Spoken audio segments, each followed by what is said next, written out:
ce jour dédié pour la rémission et la bonne santé de Myriam Thérèse Bat Carmen Bezrat Hashem. Alors, comme chaque semaine Bezrat Hashem, on va faire un commentaire de Oach HaKadosh, dont c'est cette semaine, donc le 15 Tammuz, c'est la Iloula. On recommande de ne pas y aller, parce qu'à cause du corona, il y aura beaucoup de monde là-bas, normalement beaucoup de monde, donc un sur l'autre, et c'est dangereux. Donc, allumer une bougie Bezrat Hashem et lire de ces commentaires qui sont extraordinaires. Donc, voici un de ces commentaires ici sur la paracha de la semaine prochaine, Pinechas. Dans cette paracha, la Torah va ordonner à Moshe de faire un décompte du peuple d'Israël. Après que 24 000 sont morts dans l'épidémie qu'il y a eu lors de l'épisode de l'union des bons garçons juifs avec les filles de Midian, alors il y a eu une épidémie, 24 000 sont morts, et Dieu demande qu'on fasse un décompte comme un lion qui vient dans un loup qui vient dans un troupeau et a fait de grands dégâts. Alors le berger va raconter maintenant, voir qu'est-ce qui reste exactement. Et dans ce décompte-là, donc on passe tribu par tribu, et quand la Torah arrive à la tribu de Yehuda, alors elle commence aussi l'anthologie, la généalogie. Il y a eu Yehuda, qui étaient ses enfants, qu'est-ce qui s'est passé avec eux, etc. Alors verset dit comme ça, Bnei Yehuda, les enfants de Yehuda, Er ve Onan. En fait, Yehuda, il a eu 3 enfants. Er, Onan et Shelah. Er, s'est marié avec une femme qui s'appelait Tamar, qui était extrêmement belle, et il ne voulait pas qu'elle tombe enceinte parce que ça l'aurait déformée, donc il faisait des Zeral Batala, de la semence en vain, pour pas qu'elle tombe enceinte. Dieu l'a tué. Son frère, son père, Yehuda, dit à son frère Onan, marie-toi avec Tamar, et comme ça, elle aura des enfants qui seront au nom de ton frère qui est décédé, comme le Lévira, quand une femme Shalom, son mari est décédé, il n'a pas d'enfant, alors on fait le hiboum, c'est bien que se marie avec le frère de son feu mari. Comme ça, quand elle a des enfants, ses enfants sont au nom c'est comme s'il y a une descendance au mari qui est décédé, le premier frère. Onan savait que ces enfants-là ne seraient pas en son nom, donc lui aussi faisait semence en vain pour pas qu'elle tombe enceinte. Dieu le tue aussi. Troisième fils, Shelah. En attendant, Shelah grandit, Tamar voit qu'elle ne se marie pas avec lui, il lui a dit, attends un peu que Shelah grandisse, je me marie avec lui. Il lui voulait pas, il dit, cette femme-là, tous les maris, elle les tue, et pour finir, elle s'est déguisée en prostituée, elle est en relation avec lui-même, Yehuda, et de ça est née la descendance du Mashiach, Pérez, etc. Donc la Torah ici nous raconte, Bnei Yehuda, les enfants de Yehuda, Er ve'onan, Vayamot Er ve'onan, Be'ez Knan, et sont morts, Er et Onan, en terre de Canaan. Vayu Bnei Yehuda, les Mishpechotam, et ont été les enfants de Yehuda dans le cadre de leur famille, les Shelah, Ashela, c'est donc le troisième enfant, celui qui n'est pas mort, donc lui il a une descendance, Mishpachat Shelani, la famille de Shelani, la famille de Shelah, c'est du Shelani. Et après on continue, père, etc. Donc, et il y a le décompte de toutes les familles, et quel est le nombre des membres de la tribu de Yehuda. Alors, HaKadosh dit qu'ici, la Torah nous montre en signe un peu toute l'histoire du peuple d'Israël en super concentré. Bnei Yehuda, ce sont, quand on joue les Yehudim, les Juifs, tous les Juifs, on s'appelle au nom de Yehuda, Yehudi, d'accord, Yudé en allemand, d'accord, Yahoud en arabe, d'accord, on doit l'appeler Israël, parce que l'essentiel du peuple d'Israël est passé par la tribu de Juda. Les 10 tribus ont été, les 10 autres tribus ont été exilées, ont plus ou moins disparu. On a plus ou moins perdu leurs traces. Restait Yehuda principalement avec un peu de Binyamin, d'accord?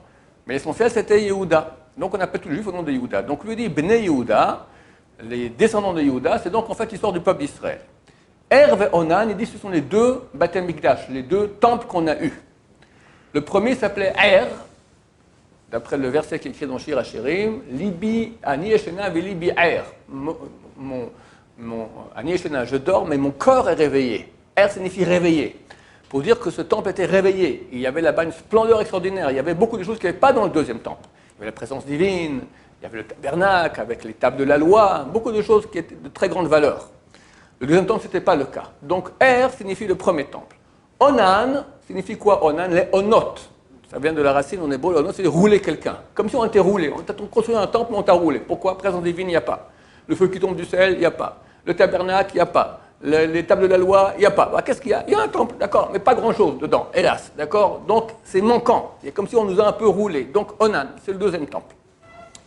Vayamot Er ve'onan, et sont morts Er ve'onan. Quand on meurt, qu'est-ce qui se passe? L'âme, qui est divine, quitte le corps, reste le corps mort.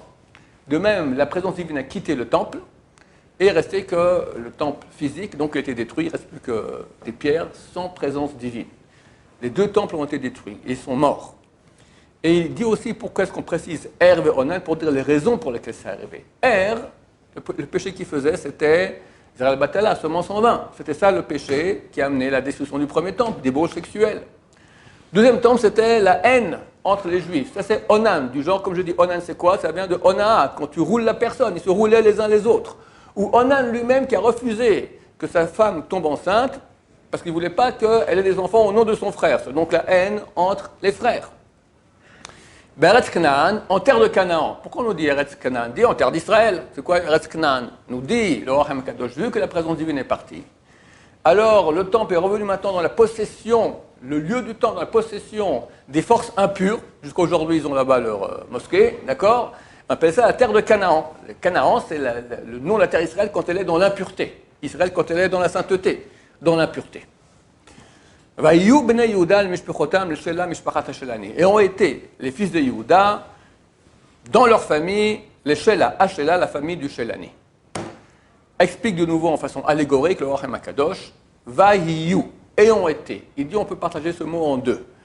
Vai, c'est wai, c'est malheur, comme oi en hébreu. Wai en araméen, malheur. Hayu, ils ont été. Bene Yehuda, les enfants de Yehuda. Les enfants de Yehuda sont en situation de malheur. L'exil. L'exil. Après les tombes sont détruites, on est en situation de wai, terrible. On est en exil, Inquisition, Shminiski, les Cosaques, etc., etc., etc. Après, les Mishpechotam, dans leur famille. Partout où Am Yisraël se trouve, il est persécuté et il pleure l'exil. Ensuite, les Shela. Mishpachat Shelani, Hashela. Qui c'est Shela? Shela c'est le Mashiach. Comment il s'appelle le Mashiach? Shiloh. Les mêmes lettres exactement. Les points, les voyelles changent, mais le Racham dit c'est pas grave. On voit que dans le paracha, beaucoup de noms ici de personnes, elles changent un peu. On change un peu l'orthographe, la prononciation. Donc il dit Shela, ça correspond à Shiloh, qui est le nom qu'a donné Yaakov Avinu au Mashiach. Donc, après viendra l'époque messianique, le Mashiach. Et à son propos aussi, c'est marqué Wai. Wai, Hayu, Bnei Yehuda. Malheur ont été Bnei Yehuda. Il faut que Bnei Yehuda soit triste que Mashiach n'est pas encore venu. On doit attendre Mashiach. On doit souffrir qu'il ne vienne pas. Il faut pleurer la destruction du temple. Comme a dit le Rabbi Sambachoun un jour, quand vient un invité à la maison, il faut l'attendre. Il faut l'attendre super, d'accord? Être angoissé, pourquoi tu n'arrives pas tous les jours? C'est ça ici, le Vahiyu Bnei Yehuda. Wai, en malheur, en tristesse, c'était Bnei Yehuda. C'est une tristesse qui est nécessaire pour que Mashiach vienne.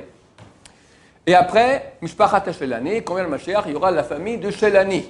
La génération qui verra Mashiach, on l'appellera la génération du Messie. Dor à Mashiach. Donc, vu qu'il s'appelle Shela, la famille, on se rappelle la famille de Shela, famille de Shelani. Bat Hashem très bientôt que nous soyons cette famille. Amen va Amen.